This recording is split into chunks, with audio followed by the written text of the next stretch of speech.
Okay. Bismillahirrahmanirrahim. My dear student, this is your sixth week lecture. Today we have to discuss a very important type of relays, that is distance group of. Gentlemen, distance relay only is not only one relay; it is a group of relays. As you remember, we have defined in the basic terminology of the protection system. The distance group of relay consists of these type of relay. You might have remember, you might have noted. Still, I am reading some of them. Now, distance group of relay consists of impedance relay, reactance relay, Moore relay, and so many more relays are included in this group. Now, gentlemen, you see we have covered the overcurrent protection, or we have covered the overcurrent relays in all three different, you may say, generation. That is electromagnetic relays, that is the static relays, and of course the microprocessor based relays. Now at one glance it's very much clear and very much simple that perhaps the overcurrent relays are very reliable type of relays, because when the current exceeds beyond a certain level, the relay operates. Very simple. And the current exceeds why? Because of the fault, you know. But this relay has a certain limitation. It is not providing adequate protection under all operating conditions. When we go to the high voltage line, long transmission line, the overcurrent protection totally fails. Let's say take a very simple example of the limitation of overcurrent relay. You have your figure before you, case number 1.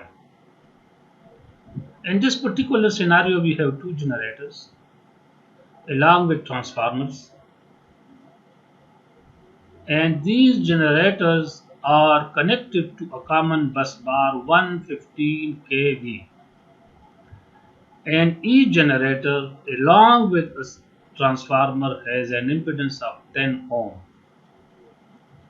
And then we have a transmission line whose impedance is 4 ohm, and we have a circuit breaker marked as CB3, circuit breaker number 3.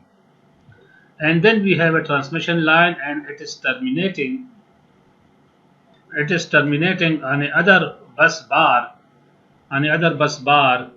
You see here, on the other bus bar we have, it is terminating, and then we have some more distribution line emanating from that particular point. Now we have shown CB3, CB4, and CB5. All these are connected in series type of, you may say, circuit breaker. Now let's say the fault occur if at point F1. This is the fault point. You see, this is the fault point. So first of all, we have to determine what should be the current on account of this fault without any per unit calculations. I have to perform these calculations in simple ohm and ampere, and you see these calculations are performed like this. IF1 is equal to 115 multiplied by 10 to the power 3 divided by 3 under root. This 3 under root division is only to convert 115 volt line voltage into phase voltage, because we are performing per phase calculation. In per phase, the line current and the phase currents are equal. You know all these from the previous course, you know all these things. Still I am repeating. So 115 10 to the power 3 divided by 300, this is your phase voltage, and 10 ohm generator and 10 ohm generator, both generators are in parallel, so it comes out with 10 by 2 plus the transmission line impedance 4, so it is in series with this, and with this if we perform this calculation, the current comes out to be 7380 ampere. Very simple of that. Now let's say, for example, you are a protection engineer and you want to the setting of CB3.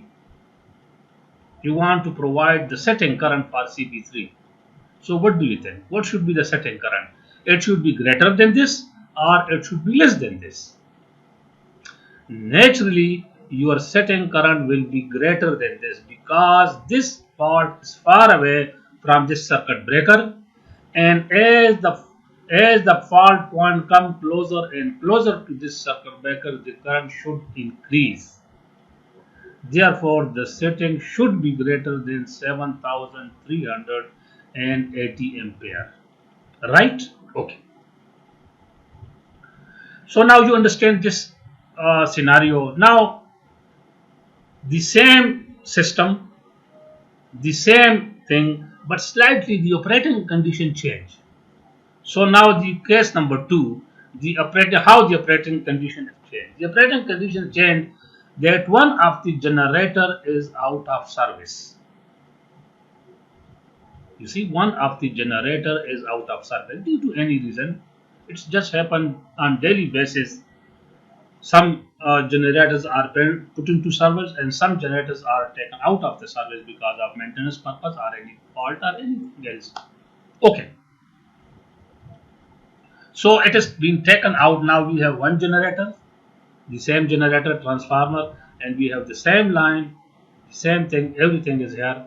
And now the fault position change. The faults come at F2. That is close up fault for CB2.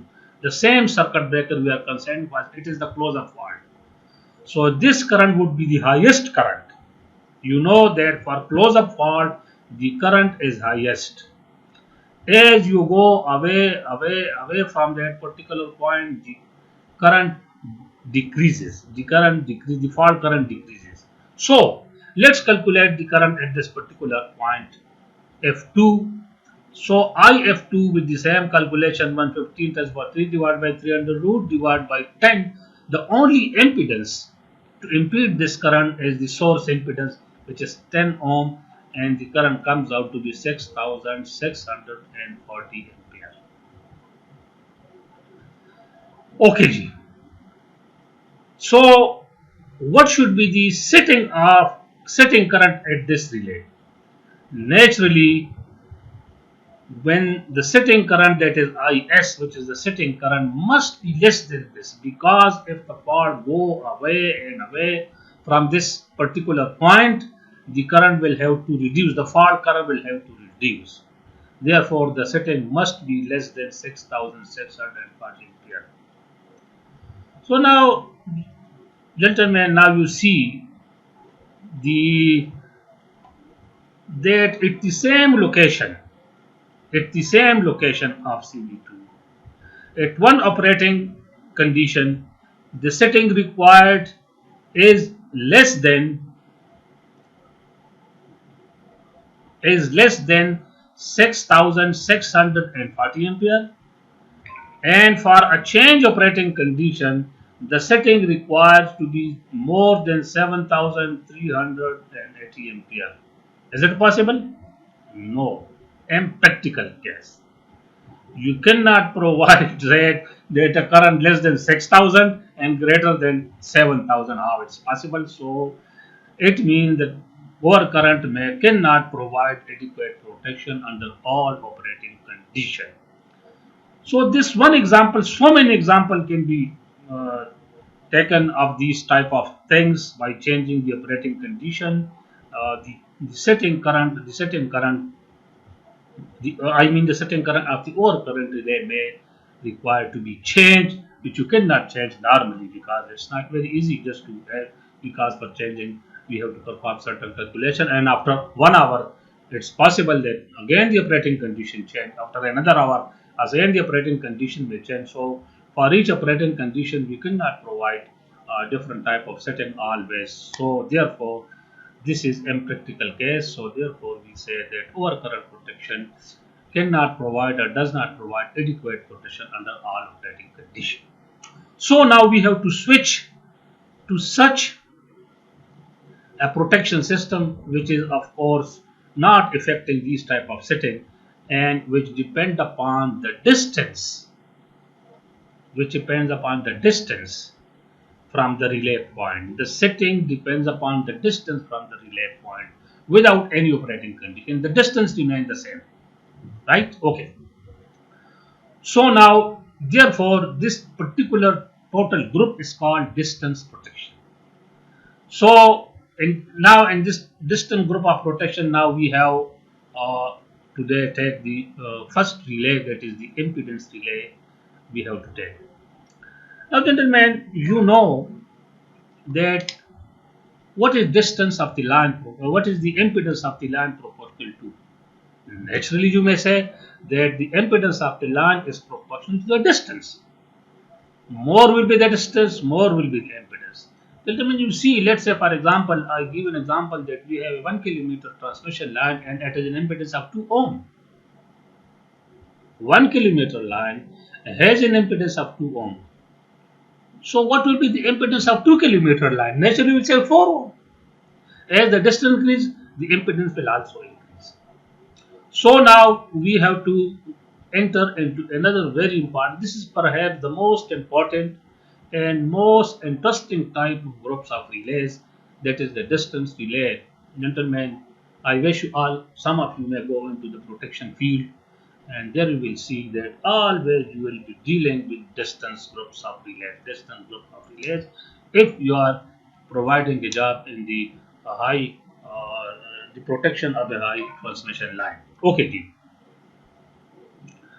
Now, just briefly, distance impedance relay are used whenever our current relay do not provide adequate protection. Naturally, we have discussed this point. They function even if the short circuit current is relatively low. Point number two, the speed of operation is a dependent of current magnitude. Impedance relay monitor the impedance between the relay location and the fault. If the impedance fall within the relay setting, the relay will operate. The basic construction of impedance relay on which the principle of operation is usually explained is the balanced beam type of construction.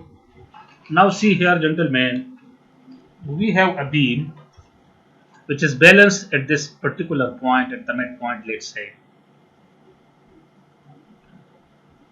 On one side of this, we have a coil which is actuating from the system current. And on the other side of this, we have a coil or electromagnetic which is actuating from the system voltage. Now, gentlemen, let me give you a simple example which I normally give in the class. Let's say, for example, you are given a black box. It is now to be opened, and you say, what is the impedance of this? So, naturally, you will apply some voltage. Let's say you apply 10 volt, and let's say you measure the current. If the current is 2 ohm, naturally you will say the impedance will be 10 divided by 2, it will be 5 ohm. So simple is that we have the current is compared, the system current is compared with the system voltage, and the ratio of these two represent the impedance of the line. Okay. Now under normal condition, the pull of the voltage coil on this, you see the cursor here, and the voltage line is pulling it downward and the current coil is pulling it downward. Under normal condition, the pull of the voltage coil is more than the pull of the current coil, and therefore this balance beam is stable. When fault occurs, the current increases and the voltage decreases. We already performed these exercises in your power system engineering course, right? So therefore, under fault condition, the pull of the current coil exceeds the pull of the voltage coil, and therefore it is shifted downward. That is, counterclockwise movement takes place, and at short circuit short circuit the control, the terminal of the control circuit or the trip circuit are made, and of course the circuit breaker is operated. So I think you have followed this. If you have any confusion or anything, then we have interaction session. I'll explain more point to you if you have any point. Okay, Ji. Now all these points which I have narrated is just described here. The relay consists of a balance beam. At each end of balance beam is a coil that exerts a force on the beam at that end. One coil is connected to the current from the current transformer. The other coil is connected to potential transformer, that is PT. The voltage coil function is a restraining coil, and the current coil function is an operating coil. Under normal condition, the contact of the relay is kept open because I have told you that the pull of the voltage coil, because we have full voltage and we have normal current. So therefore, the pull of the voltage coil is more than the pull of the current coil under normal condition. During fault, the voltage drops and the current rises. The torque due to current coil overpowers the torque due to voltage coil, and the relay closes its contact as it is seen on the figure. Okay. Now let's derive some mathematical formulas for this. The torque caused by current through the current coil is Ti is equal to Ki square. Ti is the torque. I stand for, let's say, current. Otherwise, we can use TO, operating torque. Instead of I, you can use in some books or in some literature they have used TO. TO mean operating torque, right? This I is the system current, and Ki is the current conversion constant. So Ti is Ki square, where Ki is constant of proportionality.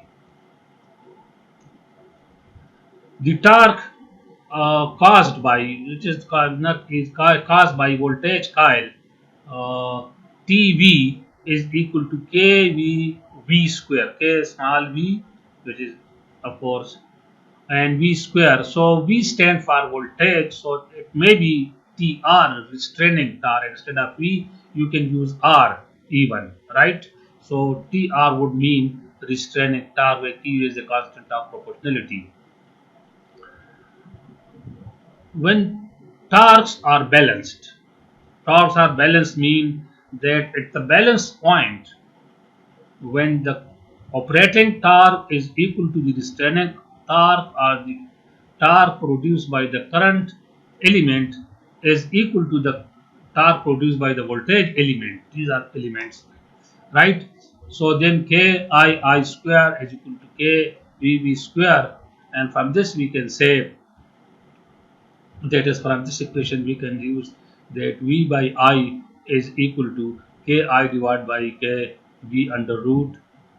To close its contact, Ti should be greater than Tv, that is the torque produced by the current coil or the current element should be greater than the torque produced by the voltage element, or you may say another word, the operating torque should be greater than the restraining torque, and the relay has to close its contact and operate. So now this is that equation, that Kii square is equal to KV square. Therefore, Vi should be less than Ki divided by KV under root. And what is V by I? V by I, or Vi ratio, is actually impedance. So when the impedance seen by the relay, or impedance seen at the relay location, is less than this ratio KV under root, then the relay will operate. Now, gentlemen, let me explain this point in another way. Let's say, for example, you have to protect a 10-kilometer line, and let's say this 10-kilometer line is 10 ohm. So your setting at the relay location should be such that should be such that when the relay C, an impedance less than 10 ohm, then the relay will have to operate. Right? You follow my point?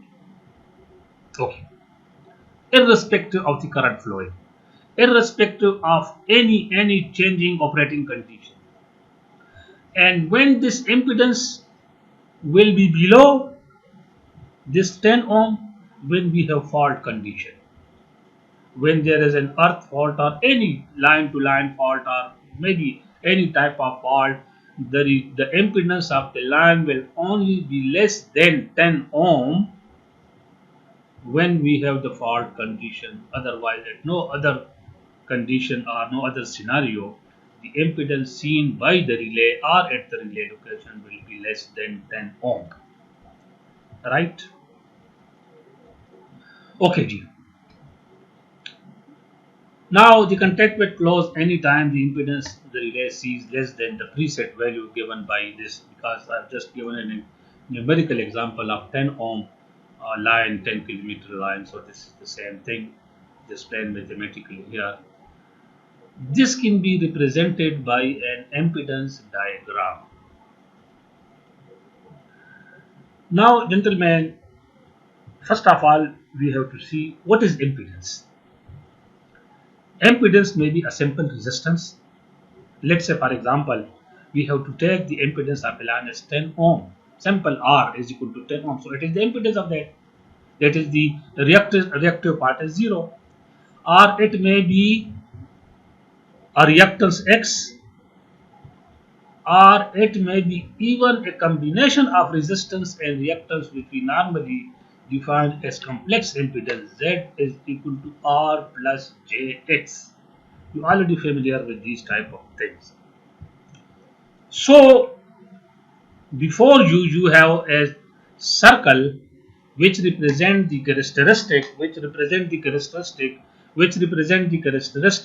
of the impedance relay. So let's say, for example, we have a power resistance of the line. So this will be the line on x-axis. Let's say, for example, measured impedance up to this point. Okay. Let's say, for example, you have an reactance of this. So this will be, of course, that is the reactance of that. Now, in this particular diagram, we have already shown a negative resistance and a negative reactance. Now, what do you mean by a negative resistance? You have the concept of negative resistance. If you study the basics books of these type of things, the negative resistance means that the voltage is applied in one direction, positive, and the current is flowing in the opposite direction, that is minus I. So V divided by minus I give you minus Z, right? Or minus R or minus X. So this happens generally in the transmission system, because we have a loop system, and normally when fault occur, the current flows in both the direction. Therefore, if the current is flowing in the opposite direction, the resistance or the reactance or impedance even sometime into a negative zone. So therefore, we have taken all these possibility. That is, R is there, X is there, minus R is there, and of course minus X is there, and any other, you may say any other on this particular circle, you may have R plus JX of this. So you can have a radius of this of at any place you have a radius of this, which represent a complex impedance composing of a resistive part and a reactive part. Okay. Now, gentlemen, if you see this circle, it's just like in this particular circuit, it represents an impedance within this particular scenario. So it means that the impedance, if the impedance, just listen my wording clearly. if the impedance seen by the relay is less than these values anywhere, any point in this particular circuit, then the relay will have to operate. So inside this circle we have operating region, and outside this circle, because outside any point the impedance will be greater than this value, because these are the sitting, this circle shows the sitting of the relay. So any impedance fall within this circle will be having an operating mode of the relay, and any impedance seen by the relay is outside this, we have a non-operating region. Now gentlemen, since this is your first lecture on this impedance relay, you look into this, you might have some question in your mind, so then you can raise your question when we have the session next week inshallah of this on this topic, right? So you see here we have the figure operating diagram of an impedance relay. Now in this particular day you see that this relay has no direction control. It can see in the forward direction or it can see in the reverse direction, right? So we might have covered this topic directional. We have covered this topic that whenever there is possibility that power can flow in both the direction in all these location, the over the this all the relay will have a directional control. So if any relay has no directional control or no directional characteristic, they must be supplemented with a separate directional relay. Now in all these distance relay group, not all, except the more relay, which is of course in its own inheritance property, a directional control, a directional relay. Otherwise, reactance relay is also non-directional relay. This impedance relay is also non-directional relay. So all these relay are non-directional relays. So therefore, when we have the actual, you say at any location, these must be supplemented. These must be supplemented with the directional element, and when these are supplemented with directional element, that is a separate directional relay is connected in series with this, so that the contacts of this relay and the contact of the directional relay are in series with this. So the circuit will only be closed when both these contacts are closed, right? So therefore, we have to provide a directional relay along with this, and therefore the characteristic of this relay is slightly changed, which is shown in the next slide. Now see here. Now this directional relay cut the lower portion of characteristic, and now it will see only in the forward direction. It will see only in the forward direction.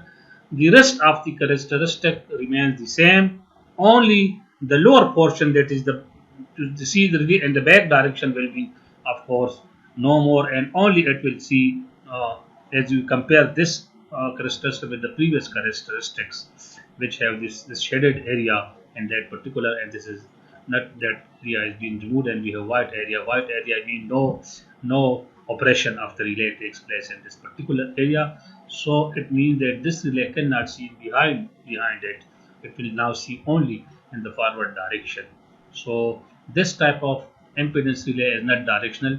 It will detect a fault in any direction if it is used together with directional relay that eliminate half of its characteristic. So very much these points are pertinent to this particular diagram which are explained in this particular